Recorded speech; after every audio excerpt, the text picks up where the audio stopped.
नमस्कार, मैं हूं अंजलि और आप देख रहे हैं MP44 न्यूज। तो चलिए शुरुआत करते हैं आज की बड़ी खबर से। नमस्कार, मैं हूं दीपक खताबिया और आप देख रहे हैं MP44 न्यूज़।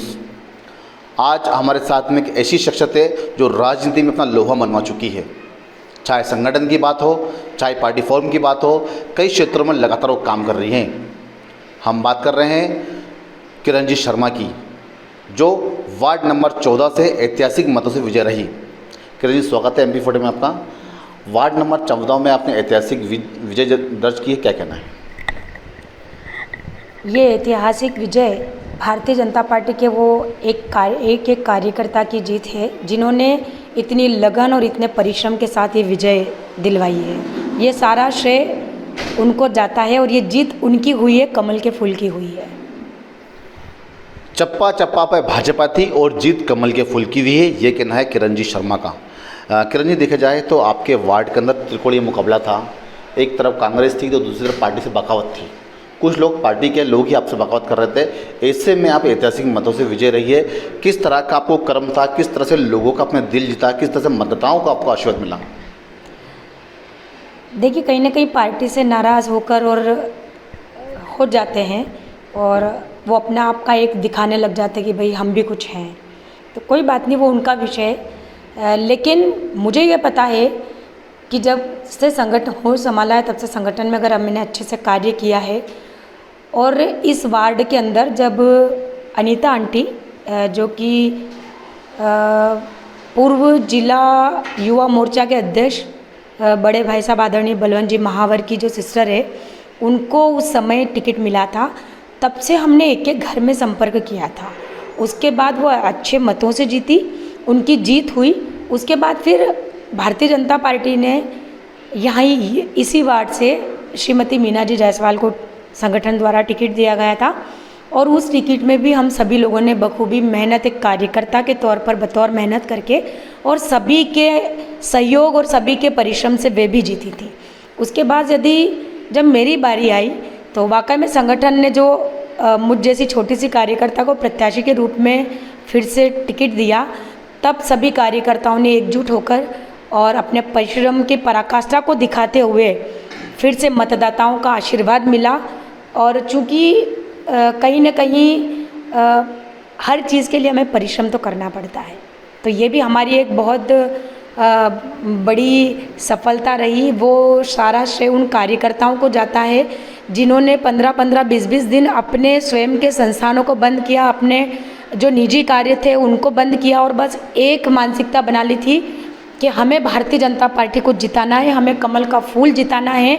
दुनिया की कोई ताकत कमल के फूल को जीतने से नहीं रोक सकती है। ये उनकी अपने मनों की भावना थी और इन्हीं भावनाओं को देखकर जब जनसंपर्क पे निकले तो एक एक घर के मतदाताओं ने ऐसा ही आशीर्वाद दिया और उसका प्रतिफल आपके सामने है, उसका परिणाम आपके सामने है कि किस प्रकार से ऐतिहासिक मतों से जीते हैं। ऐतिहासिक मतों से जीत दर्ज करी है किरण जी ने ये साफ कहा है कि जीत मेरे नहीं है, मेरे मतदाताओं की है, मेरे वार्ड वासियों की है, मेरे उन कार्यकर्ताओं की है जिसने अपना व्यवसाय बंद करके मेरे साथ कंधे से कंधे मिलाकर, कदम से कदम ताल मिलाकर मेरे साथ दिया और मुझे चुनाव जितवाया। आपका जो वार्ड था क्षेत्रफल में बड़ा वार्ड था, बहुत बड़ा वार्ड था, नीमच के इस कोने से लेकर उस कोने तक। किस तरह से आपका दिन भर का टूर हुआ करता था? किस तरह से आपने वार्ड वासियों से आपने डोर टू डोर, आप लोग कहते थे कि किरण जी हमसे मिली, तो इतने बड़े क्षेत्रफल में एक एक व्यक्ति तक कैसे पहुँचे आप? क्या है कि भारतीय जनता पार्टी संगठन ने जब जब मुझे कोई दायित्व दिया है तो मैंने उसे बखूबी निभाने की कोशिश की है, अच्छे से मैं कैसे निभा पाऊँ। क्योंकि कई बार मैंने लोकसभा, विधानसभा चुनाव में हम लोगों ने कहीं ना कहीं अपना प्रत्यक्ष रूप से हम लोग उनके लिए जाते थे कि भाई हमें वोट चाहिए। एक शेड्यूल हुआ करता था कि हमें 7 बजे से निकलना है, 10 बजे तक हमें वहाँ रहना है। तो कहीं ना कहीं मैंने लोकसभा, विधानसभा चुनाव, उपचुनाव, जब हम लोग वहाँ गए तो हमें वो रूटीन तो था ही सही, कहीं ना कहीं एक जुनून होता है। तो हम जब संगठन के हर व्यक्ति को जिताने के लिए अपने मन के अंदर एक जुनून लेकर चलते हैं, तो वही जुनून जब मुझे प्रत्याशी बनाया तो मेरे दिमाग में भी वही जुनून था कि बस सुबह उठना है, निकलना है, दिन भर ये इनसे मिले, ये घर ना छूट जाए, कहीं एक मतदाता नाराज़ ना हो जाए, कहीं वो ये ना कहे कि हमारे यहाँ तो ये पहुँचे ही नहीं है। तो ऐसे हम सुबह से निकलते थे, जिसके हमको रात को 11 भी बज जाती थी, कभी कभी 12 बज जाती थी। और उसके बाद हम लोग पुनः जो हमारा कार्यालय बना था भारतीय जनता पार्टी का, निर्वाचन का जो कार्यालय था, हम वहाँ पहुँचते थे। और वहाँ पर जब हम लोग सब शाम को बैठते थे तो फिर से हमारी दूसरे दिन की सुबह की एक गणित चालू हो जाती थी कि हम यहाँ चले गए, अब हमें कहाँ जाना है और हमें किन से मिलना है। कहीं ऐसा ना हो कि हम उनसे नहीं मिले तो वो नाराज़ हो जाएं। तो बहुत दिनों बाद हमें एक फ़ोन आया था कि दीदी अपन जो अपने वोट हैं, जो गुजर भाइयों के हैं, उनके घर के 3 वोट थे। तो लास्ट मोमेंट में जाकर हमें पता लगा कि वो लोग, ये जो अपने गैस पेट्रोल पंप होता है, बालाजी मंदिर से एक रास्ता जाता है अंदर की तरफ, तो वहाँ पर हमें पता चला कि हम उन भैया के वहाँ नहीं गए। तो हम लोग सुबह 7 बजे ही हम वहाँ निकल गए कि वो लोग 9 बजे बाद घर पे नहीं मिलते हैं। तो जब हम सुबह 7 बजे उनसे मिले तो भैया अखबार बांटते हुए रास्ते में मिले और तब हमने उनसे बातचीत की। और जब भैया को लगा तो बोले दीदी आने की कहाँ ज़रूरत थी, हम लोग वैसे ही कमल के फूल पे देते, लेकिन फिर भी आपने याद किया और आप यहाँ पहुँचे। तो बोले हमें मन में बड़ी प्रसन्नता हुई। अब इस प्रसन्नता को लेकर बोले हम जब वोट डालने गए तो बोले मैंने सब लोगों को रास्ते में मैं ये कहता गया कि आप अगर वोट दें तो कमल के फूल को देना, किरण शर्मा को वोट देना। कि वो मुझे ढूंढते ढूंढते 2 दिन पहले ही जब उन्हें पता चला तो वो मेरे निवास तक पहुँची। ये लगन रही और ये कार्यकर्ताओं की भावनाओं ही रही। अब उन्होंने जो मेरे लिए किया या भारतीय जनता पार्टी के लिए किया, कमल का फूल खिलाने का कार्य किया, तो अब मैं जो भावनाएं उन्होंने मेरे लिए सोची थी मैं उस पर कैसे खरा उतर पाऊँ, बस अगली कोशिश मेरी यही रही। इतनी बड़ी बात बोली। सुबह 7 बजे की सुबह से लेकर रात कब ढलती थी ये मालूम नहीं पड़ता था। एक एक कार्यकर्ता, एक एक द्वार, एक एक घर घर जाकर किरण जी ने दस्तक दी और वार्ड वासियों का दिल जीता। और उन्होंने ये भी कहा कि पूरे क्षेत्रफल के अंदर एक कोने के 3 वोटर थे, उन तक में पहुंची और उनका भी मुझे आशीर्वाद मिला।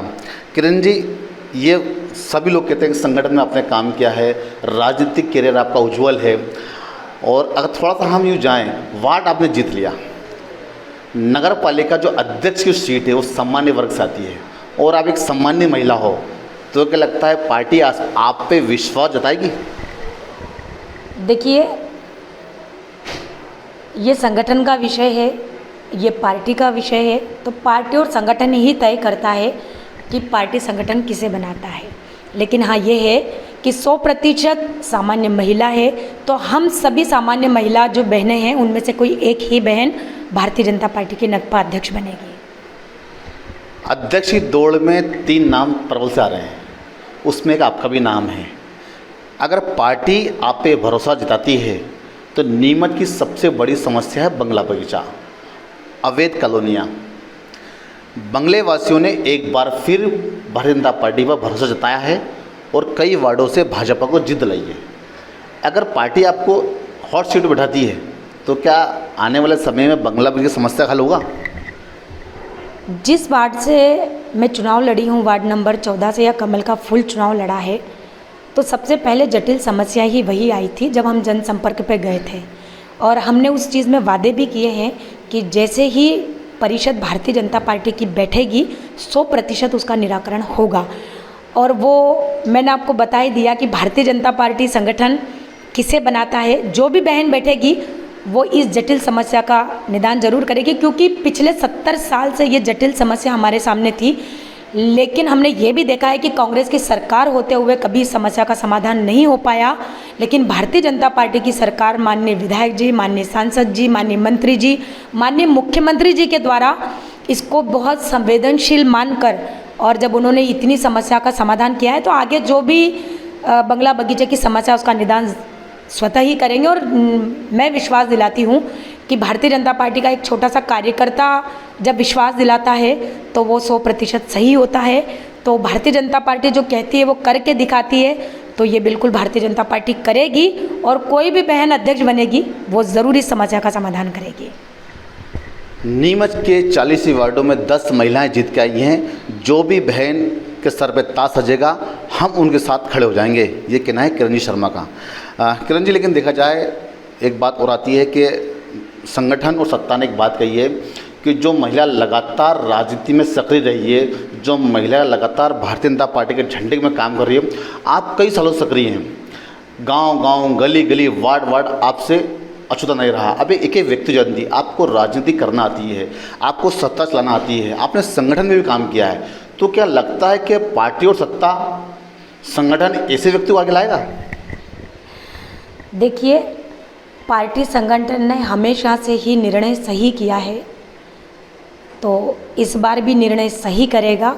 और चूंकि भारतीय जनता पार्टी का एक एक कार्यकर्ता आंख बंद करके रखता है और जब बोल देता है कि ये हमारा अध्यक्ष है या ये हमारा विधायक है या ये हमारा सांसद है, तो आंख बंद कर कर हम उसे सहज रूप से स्वीकार कर लेते हैं। बड़े सहज और सरल तरीके से हंस के और मुस्कुरा के कह दिया कि पार्टी जिसके सर ताज बांधेगी हम लोग साथ खड़े हो जाएंगे। लेकिन संगठन और सत्ता में बड़ा अंतर रहता है, सत्ता का मोह सबको रहता है। आपने भी अपने वार्ड से जीत दर्ज कर ली है, लगातार कई महिलाओं का नाम आ रहा है, आपका नाम भी उभर के आ रहा है। ऐसे में लगता नहीं कहीं ना कहीं कि आपको कि मैंने संगठन में और सत्ता में, अब सत्ता में मैं आ गई हूँ, संगठन में काफ़ी काम किया है और वार्ड अगर मौका मिलता है मुझे तो किस तरह से नीमच को डेवलप करेंगी, किस तरह का मैनिफेस्टो रहेगा आपका? देखिए, हमने शुरू से ही संगठन के दायित्वों को निभाया है, संगठन में कार्य किया है और हमारी शुरू से मानसिकता वही रही कि हम संगठन के वो कार्यकर्ता निष्ठावान हैं जो हर चुनाव के अंदर हर सत्ता को लाने के लिए हम अपनी कमर कस लेते हैं। तो कहीं ना कहीं सत्ता का मोह हम लोगों को नहीं होता है और आज भी नहीं रहेगा, ये मैं आपको बता दूं, क्योंकि शुरू से जुनून सिर्फ संगठन में कार्य करने का था, सत्ता का मोह कभी रखा ही नहीं। हम ये जानते थे कि हमारी भारतीय जनता पार्टी की सत्ता और सरकार बननी चाहिए, ये संगठन का हर एक व्यक्ति जानता है और उसी को लेकर, उसी ध्येय पथ को लेकर और हम आगे बढ़ते हैं। रही बात ये है कि सत्ता और संगठन, तो संगठन ही सत्ता को बनाता है और चूंकि सत्ता बनने के बाद ही सत्ता संगठन का ध्यान रखती है, तो कहीं ना कहीं दोनों एक ही स्वरूप के अंदर है और उन्हीं से उभर कर। मान लीजिए पार्टी आप पे भरोसा जताती है, पार्टी आपको अध्यक्ष का ताज पहनाती है, तो नीमच का किस तरह से डेवलपमेंट होगा, नीमच में किस तरह से विकास की गंगा बहेगी, नीमच में किस तरह से जो छोड़े हुए काम हैं, जो लगातार कई मांगे नीमच जनता मांग रही है, क्या उन पे आप ध्यान दोगे? देखिए, मैं तो नहीं मानती हूँ कि मेरे सिर पर जो भी हो या जो आप कहना चाह रहे हैं, लेकिन मैं ये जानती हूँ कि जो भी इस नीमच की जनता की जो मांगे रही है हमारे सामने है, क्योंकि हम सब जानते हैं कि कहीं ना कहीं नीमच शहर का पूर्व में भी विकास हुआ है और इतने अच्छे से विकास हुआ कि लोग पहले आते तो कहते अरे ये नीमच ऐसा का ऐसा ही रह गया। लेकिन भारतीय जनता पार्टी की सरकार बनी नीमच के अंदर नगर परिषद में, तो वास्तविकता में उसकी कायाकल्प हो गई। तो कहीं ना कहीं फिर से भारतीय जनता पार्टी की सरकार आएगी, नपा अध्यक्ष बनती है, क्योंकि ये तो हमें स्पष्ट हो गया कि बहुमत भारतीय जनता पार्टी का है, 100% भारतीय जनता पार्टी की सरकार हम बना रहे हैं नीमच के अंदर। और ये भी सही है कि विकास तो ऐसा होगा कि लोग देखते रह जाएंगे कि वास्तविकता में ये वही नीमच है क्या जिसमें कहीं ना कहीं बंगला बगीचा की समस्या है, उसका पूर्णतः समाधान होगा। हमारे विधायक जी ने भी ये बात बोली है, माननीय सांसद जी ने भी बोली है कि भारतीय जनता पार्टी की जैसे ही सरकार आती है नीमच परिषद के अंदर, वैसे ही इस नीमच का इतना विकास होगा कि अकाल्पनिक विकास होगा। तो ये थे वार्ड नंबर 14 से किरणजी शर्मा, जिन्होंने अपने साफ शब्दों में कह दिया है कि 40 वार्डों में हमारी 10 बहनें जीती हैं, जिसके भी सर पे पार्टी ताज बना देगी, हम उसको अपना नेता मान लेंगे और एक बार फिर नीमच विकास की ओर दौड़ने लग जाएगा। देखते रहिए MP44 न्यूज़, मैं आपके साथ दीपक ताबिया। अब तक लिए बस इतना ही, मिलते हैं फिर ऐसी ही बड़ी खबर के साथ। तब तक के लिए नमस्कार और देखते रहिए MP44 न्यूज़। अगर आपको हमारी वीडियो पसंद आई हो तो लाइक, कमेंट पर शेयर करें और ऐसी ही खबरों से जुड़े रहने के लिए आप हमारे YouTube चैनल MP44 न्यूज़ को सब्सक्राइब कर बेल आइकन को प्रेस करें।